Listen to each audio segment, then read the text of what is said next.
Welcome to పూరా local. నేను మీ హేమమాలి. మరి ఇవాల్టి ఫిల్మ్ అప్డేట్స్ లో బోల్డ్ అని ఫిల్మ్ అప్డేట్స్ అయితే నేను మీ ముందుకు వచ్చేసాను. అవేంటో ఇప్పుడు చూసేద్దాం.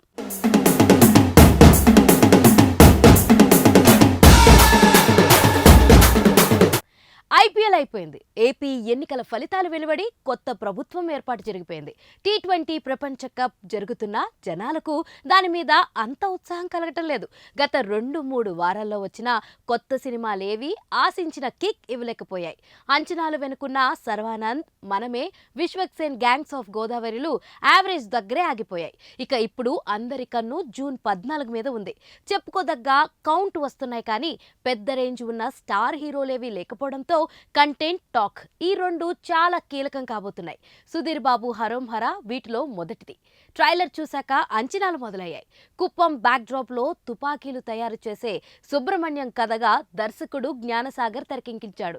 అజయ్ ఘోష్ టైటిల్ రోల్ పోషించిన మ్యూజిక్ షాప్ మూర్తి ఏదైనా అద్భుతం చేస్తేనే ఆడియన్స్ వస్తారు. టీం అయితే నమ్మకంగానే ఉంది. చాందినీ చౌదరి ప్రధాన పాత్ర పోషించిన క్రైమ్ థ్రిల్లర్ ఏవం బస్ పరంగా వెనకబడినా మెప్పిస్తాననే నమ్మకం మేకర్స్ లో కనిపిస్తుంది. ఫ్యాంటసీ మూవీ ఇంద్రాణితో పాటు చిన్న సినిమా నీ దారే నీ కథకు బాగానే పబ్లిసిటీ ఇస్తున్నారు. ఇవన్నీ స్ట్రెయిట్ చిత్రాలు. ఇక డబ్బింగ్ మూవీస్ సంగతి చూస్తే విజయ్ సేతుపతి మహారాజా కోసం మంచి పబ్లిసిటీ చేస్తున్నారు. మక్కల్ సెల్వన్ అదే పనిగా హైదరాబాద్లో ఉండి మరీ ఇంటర్వ్యూలు, ఈవెంట్లు చేస్తున్నారు. కేజీఎఫ్ యష్ నటించిన పాత సినిమాని రాజధాని రౌడీగా డబ్ చేశారు. దాన్ని ఒరిజినల్ కన్నడ వర్షన్ యూట్యూబ్లో ఉండడం అసలు ట్విస్ట్.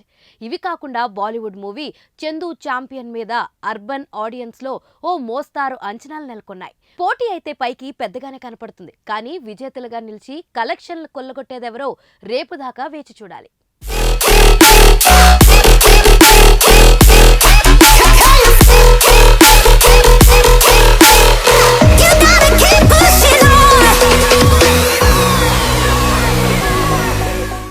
మన ఫిల్మ్ అప్డేట్స్ లో నెక్స్ట్ అప్డేట్ ఏంటో తెలుసా? సుధీర్ బాబు ఓ పెగ్గు కథ. ఇంతకీ ఏంటి పెగ్గు కథ అనుకుంటున్నారా? చార్నాళ్లుగా ఓ మంచి హిట్ కోసం ఎదురు చూస్తున్నాడు సుధీర్ బాబు. సమ్మోహనం, నన్ను దోచుకుందువటే లాంటి సినిమాలతో ఓ టైంలో మంచి ఊపులో కనిపించాడు అతను. ఆ తర్వాత గాడి తప్పాడు. శ్రీదేవి సోడా సెంటర్, ఆ అమ్మాయి గురించి మీకు చెప్పాలి, హంట్, మామా మశ్చంద్ర ఇలా వరుసగా తన సినిమాలు బోల్తా కొట్టాయి.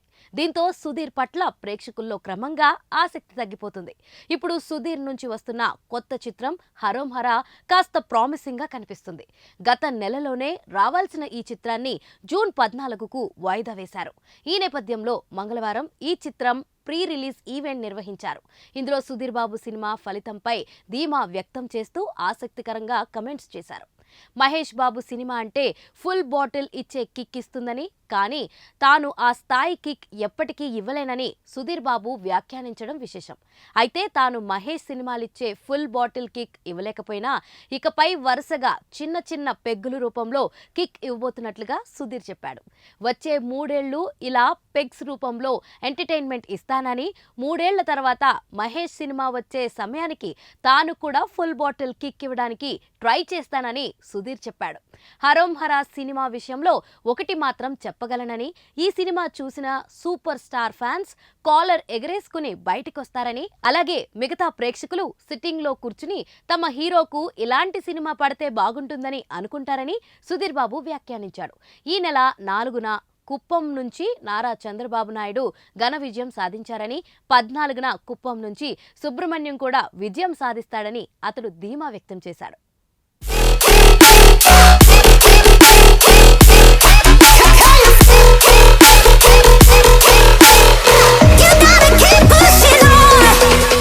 సో ఇక మన నెక్స్ట్ ఫిల్మ్ అప్డేట్ ఏంటో తెలుసా? దేవరా ముంగిట విడుదల తేదీ పంచాయతీ. ఇంతకీ దేవరా ఎప్పుడు రిలీజ్ అవుతుంది? చెప్పిన డేట్కే వస్తుందా లేదా ఇంకేమైనా బ్రేక్లు పడ్డాయా? అవేంటో తెలుసుకుందాం.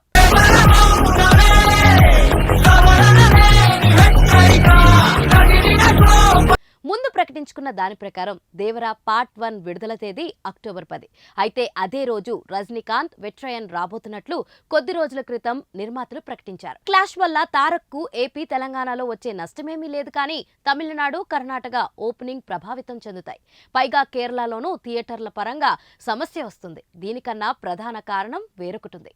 సెప్టెంబర్ 27 నుంచి ఓజీ తప్పుకున్న కీలకమైన సెలవులు సీజన్ మిస్ అవుతుంది. ముందు జాగ్రత్తగా నాగవంశీ తన లక్కీ భాస్కర్ని ఆ డేట్కి లాక్ చేసి ఉంచి తెలివైన పని చేశారు. దేవరా డిస్ట్రిబ్యూషన్ ఎలాగో ఆయనకే దక్కే అవకాశాలున్నాయి కాబట్టి ఒకవేళ కొరటాల శివ కనుక ఓకే అంటే వెంటనే తారక్ కోసం ఆ డేట్ లాక్ అవుతుంది. ఇది ఎందుకు మంచి ఆప్షన్ అవుతుందంటే 2 వీకెండ్స్తో పాటు మధ్యలో గాంధీ జయంతి రావడంతో దసరా దాకా ఓపెన్ గ్రౌండ్ ఉంటుంది. ఒకవేళ రజనీ 3rd వీక్లో వచ్చినా ఎలాంటి ఇబ్బంది ఉండదు. సో ఇదంతా చూస్తే దేవరాను ముందుకు జరిపే నిర్ణయం దాదాపు తీసుకున్నట్లేనని వినికిడి వినిపిస్తుంది. ఇది జరగాలంటే ఆగస్టు కల్లా ఫస్ట్ కాపీ సిద్ధం చేయాలి. కొరటాల శివ ఖచ్చితంగా అవుతుందంటేనే ప్రకటన వస్తుంది. అంతా కలిసి మరోసారి చర్చించుకున్నాక సెప్టెంబర్ 27 తేదీతో దేవర కొత్త అనౌన్స్మెంట్ రావచ్చు. ప్రస్తుతం గోవాలో కీలక షెడ్యూల్ జరుగుతున్న ఈ యాక్షన్ డ్రామా నుంచి మొదటి లిరికల్ సాంగ్ దేవర ముంగిట నువ్వెంత ఇప్పటికీ చార్ట్ బాస్టర్ అయ్యింది. రెండో పాట మెలోడీని సిద్ధం చేస్తున్నారు. అరవింద్ సమేత వీరరాఘవ తర్వాత జూనియర్ ఎన్టీఆర్ సోలో హీరోగా చేసిన మూవీ రాలేదు. ఆర్ఆర్ఆర్ మల్టీస్టారర్ కాబట్టి దేవరా కోసం ఫ్యాన్స్ ఎదురుచూపులు మామూలుగా లేవు. జాన్వీ కపూర్, సైఫ్ అలీ ఖాన్ తదితర కాస్టింగ్ అంచనాలు పెంచేస్తున్నాయి. ఏ క్షణమైనా ప్రకటన రావచ్చు. సో వేచి చూద్దాం.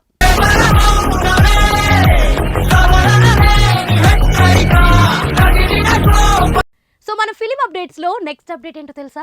రిలీజ్ కి ముందే ఆర్ఆర్ఆర్ రికార్డ్ బ్రేక్ చేసిన కల్కి ఎందుకు ఏం బ్రేక్ చేసిందో తెలుసుకుందాం. ఆడియన్స్ ఎంతో ఆసక్తిగా ఎదురు చూస్తున్న కల్కి 2898 AD చిత్రం జూన్ 27న ప్రేక్షకుల ముందుకు రాబోతుంది. పాన్ ఇండియా స్టార్ ప్రభాస్ ప్రధాన పాత్రలో నటిస్తున్న ఈ చిత్రంలో స్టార్ కాస్టింగ్ ఉంది. ఇక ఇప్పటికే రిలీజ్ అయిన ట్రైలర్ కి భారీ రెస్పాన్స్ కూడా వచ్చింది. అయితే డార్లింగ్ ఫ్యాన్స్ ఉత్సాహాన్ని రెట్టింపు చేసే న్యూస్ ఒకటి వైరల్ అవుతుంది. రిలీజ్ కి ముందే కల్కి ఓ అరుదైన రికార్డ్ సొంతం చేసుకుంది. దర్శకధీరుడు రాజమౌళి తెరకెక్కించిన ఆర్ఆర్ఆర్ రికార్డును కల్కి బ్రేక్ చేసింది. ఓవర్సీస్ లో ఈ సినిమా ప్రీ సేల్స్ ఇప్పటికే ప్రారంభమైనట్లు సమాచారం. ఉత్తర అమెరికాలో ఆర్ఆర్ఆర్ నెలకొల్పిన రికార్డును తాజాగా కల్కి బద్దలు కొట్టింది. కల్కి ప్రీ సేల్స్ లో $1 మిలియన్ అధిగమించి అత్యంత వేగంగా ఈ రికార్డు కొట్టిన భారతీయ చిత్రంగా నిలిచింది. ఆర్ఆర్ఆర్ కంటే తక్కువ రోజుల్లో ఈ మైలురాయిని సాధించుకుంది కల్కి.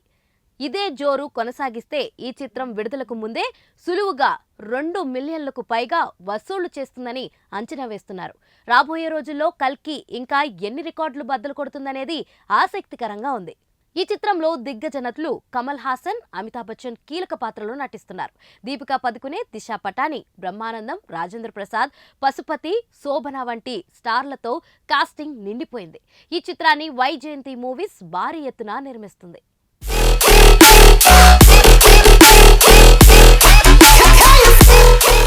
సో చూసారు కదా, ఇదండి ఇవాల్టి లేటెస్ట్ ఫిల్మ్ అప్డేట్స్. మరిన్ని ఫిల్మ్ అప్డేట్స్ కోసం చూస్తూనే ఉండండి పూరా local. This is your Hemamalini signing off. By.